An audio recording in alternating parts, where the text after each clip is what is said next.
Namaste students, I am JV Dr. Meenakshi, Assistant Professor in Department of Shalakya Tantra, Faculty of Ayurvedic Science, Jyoti Vidyapith University. Today the topic of discussion is physiology of hearing. How we are able to hear things. What is the function of our ear? It is the hearing and balance. So कैसे हम सुन सकते हैं वो हम discuss करेंगे इसमें class में. So the pinna directs the sound waves into the external auditory canal. Then these sound waves strike the eardrum and vibrate it back and forth. The central area of the eardrum, it is contacts the malleus, hence the causes its vibrations as well. Then the vibration passes from the malleus to the incus and then to the stapes bone in the middle ear. This is a picture of the outer ear, middle ear, and inner ear. So from the left side, you can see the sound waves that are entering into the from the pinna into the external auditory canal, and then they are striking to the at the tympanic membrane. Then through the malleus, the vibrations are going from the malleus to incus, incus to stapes. So that's how the conduction of sound is there. Okay, and then the stapes moves the membrane of the oval window. The vibration of the oval window owing to the smaller surface area is 20 times more vigorous than the vibration of the eardrum. The area of tympanic membrane relative to the oval window, there is a picture. Left side there is the tympanic membrane area, on the right side there is the area of stapes footplate which is attached to the oval window. The total effective area of the tympanic membrane is 69 mm square and the area of stapes footplate is 3.2 mm square. The effective area ratio is 14:1. Thus, by focusing sound pressure from larger area of the tympanic membrane to the smaller area of the oval window, the effectiveness of energy transfer between air to fluid of cochlea is increased.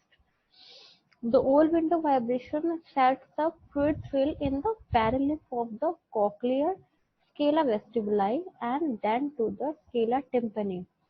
The scala tympani pushes the round window outward into the middle ear. All these movements can cause pressure waves in the andolem inside the cochlear duct. We are talking about the cochlear duct or membrane of cochlea. The pressure fluctuations of the andolem fills the basilar membrane of the cochlear duct slightly, which in turn moves the hair cells of the spiral organ against the tectorial membrane. In this picture, you can see the scala vestibuli, scala media, then scala tympani, the organ of Corti, which rests on the basilar membrane. Then there is the image, we can see the tectorial membrane, which is attached to the hair cells. Then there is a vestibulocochlear nerve, then the basilar membrane. The bending of the microvilli produces the receptor potentials that ultimately lead to the generation of nerve impulses in the cochlear nerve fibers. And there is a picture, we can see the tectorial membrane, the inner hair cells, outer hair cells, basilar fibers, spiral ganglion, then cochlear nerve through with the vibrational spirit. The different frequencies of the sound waves cause specific regions of the basilar membrane to vibrate more. The membrane near the base closer to the oval window is narrower and stiffer and moves with high frequency sounds. Near the apex, the membrane is wider and more flexible, more responsible to low frequency sounds. What is the basilar membrane? Basilar membrane separates the scala media from the scala tympani. The length of the basilar membrane increases progressively from the oval window to the apex. At the near the oval window, it is 0.04 mm, and at the helicotrema, it is 0.5 mm. Means 12-fold increase is there. The diameter of the basilar fibers decrease from oval window to the helicotrema. The stiff short fibers near the oval window vibrate best at very high frequency, while long limber fibers near the tip of cochlea vibrate best at a lower frequency. So these are the images we can see. It is a base. On the left side, you can see base that is narrow and stiff towards the apex, which is wide and flexible. There are different frequencies. The high pitch can be heard near the base, then there are low pitch near the apex. So low frequency sounds are heard best at the apex region. ठीक है? The sound waves move hair cells that convert mechanical force into the electrical potential, that is the receptor signals as follows. The movement of hair cells back and forth causes opening of the ion channels in the microvilli. You can see this image, okay? That will make you understand it in a better way.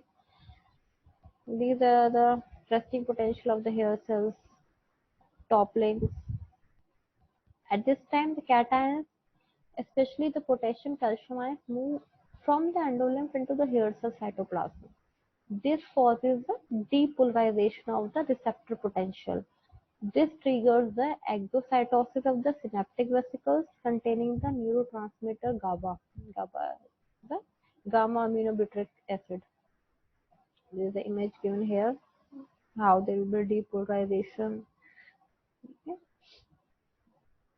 After sufficient depolarization, the microvilli move in the opposite direction to close the ion gates to cause the repolarization.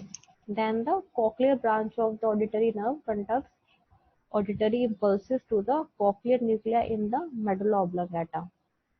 That is central auditory pathway from the cochlear nuclei to the superior olfactory complex, then to the nucleus of lateral lemniscus, then inferior colliculus and medial geniculate body, and the auditory cortex, that is the central auditory pathway.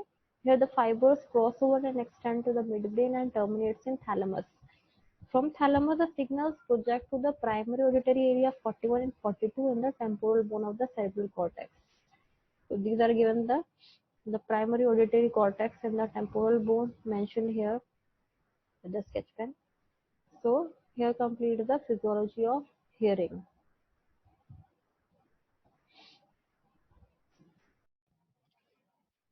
Namaste, Hame Kusha Kushro Video. I am GVN Dr. Minakshi, Assistant Professor in Department of Shalakyatantra, Faculty of Ayurvedic Science, Jyoti Vidyapeeth women's university. आज का हमारा topic है neoplasm of salivary glands. इससे पहले वाली videos में हमने discuss किया था the non neoplastic disorder of salivary glands, और आज हम डिस्कस करेंगे न्यूप्लाज्म ऑफ सलाइवरी ग्लैंड्स। इससे पहले हम डिस्कस कर चुके हैं बिनाइन ट्यूमर्स, आज डिस्कस करेंगे मलिग्नेंट ट्यूमर्स। सबसे पहले है mucoepidermoid carcinoma. Some pathologists do not consider it to be malignant and call it mucoepidermoid tumor and not cancer, but it is known to metastasize and kill. Generally, it is slow growing but can invade the facial nerve. Histologically, there are areas of mucin producing cells and the squamous cells, and hence the name. Greater the epidermoid elements, more malignant is the behavior of the tumor. The tumors have been classified as low grade and high grade. The low grade tumors have good prognosis, whereas the high grade tumors have the poor prognosis. Low grade tumors are more common in children, whereas in high grade tumors there is no such predisposition. Low grade tumors are less aggressive, whereas the high grade tumors are more aggressive. Then comes the treatment part. The treatment of low grade tumors is superficial or total parodontectomy, depending on the location of the tumor. Facial nerve is preserved in case of low grade tumors. The treatment of high grade tumor is total parodontectomy, and facial nerve can be sacrificed if invaded by the tumor. Some surgeons also combine radical neck dissection because of high incidence of microscopic spread of the tumor. Here is an image of the mucoepidermoid carcinoma. Next malignant tumor is adenoid cystic carcinoma. It is slow growing tumor but infiltrates widely into the tissue planes and muscles. It also invades perineural spaces and lymphatics and thus causes pain and seventh nerve paralysis. It can metastasize to lymph nodes. Local recurrences after surgical excision are common, and can occur as late as 10 to 20 years after surgery. Distant metastases go to the lung, brain, and bone. The treatment of adenoid cystic carcinoma is radical parotidectomy with largest cuff of grossly normal tissue around the boundaries of the tumor. Radical NAG is not done unless nodal metastases are present. Post-operative radiation is given if margins of the resected specimen are not free of tumor. Here is an image of the adenocystic carcinoma of hard palate. Next malignant tumor is actinic cell carcinoma. It is a low-grade tumor which appears similar to a benign mixed tumor. It presents as a small, firm, movable and encapsulated tumor, sometimes bilateral. Metastases are rare. Treatment of actinic cell carcinoma is superficial or total parotidectomy.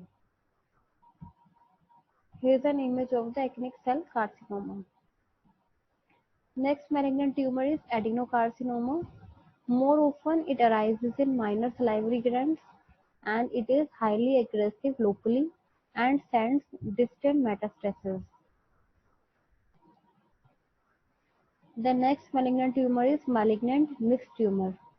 There are two varieties of this tumor. First is carcinoma developing in pre-existing benign mixed tumor, and second is a de novo tumor. The latter has much shorter history. Rapid growth and pain developing in a benign tumor should always arouse the suspicion of malignant change. Treatment of malignant mixed tumor is radical parotidectomy. Facial nerve sacrifice during operation is grafted immediately. Next malignant tumor is squamous cell carcinoma. It is rapidly growing tumor that infiltrates, causes pain and ulcerates through the skin. It can metastasize to neck nodes.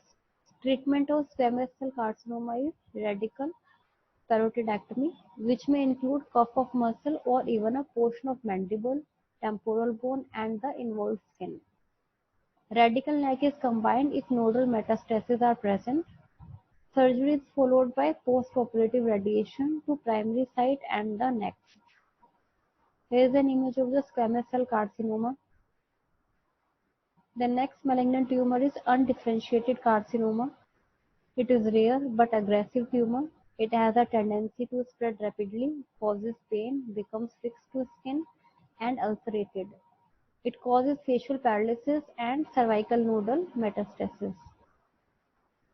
Treatment of undifferentiated carcinoma is wide excision, radical neck, and postoperative radiation. The next malignant tumor is lymphoma. It is a rare tumor, usually associated with systemic disease, but may occasionally be a primary tumor. Treatment is same as that for other lymphomas. Next malignant tumor is sarcoma. Rarely other sarcomas, for example, rhabdomyosarcoma may arise from the parotid. Next malignant tumor is Frey syndrome. Frey syndrome arises as a complication of parotid surgery, usually manifesting several months after the operation. Clinical features of Frey syndrome are sweating and flushing of the preauricular skin during mastication, causing nuisance to the person or social embarrassment. It is a result of apparent innervation of sweat glands by parasympathetic secretomotor fibers which were destined for the parotid gland. Here is an image. You can see in the normal case the innervations. In the lower image of Frey syndrome, you can see the parasympathetic innervation to the sweat glands which were designed for the destined for the parotid gland. Here is an image of the Frey syndrome gustatory swelling. Now instead of causing salivary secretions from the parotid, they cause secretion from the sweat glands.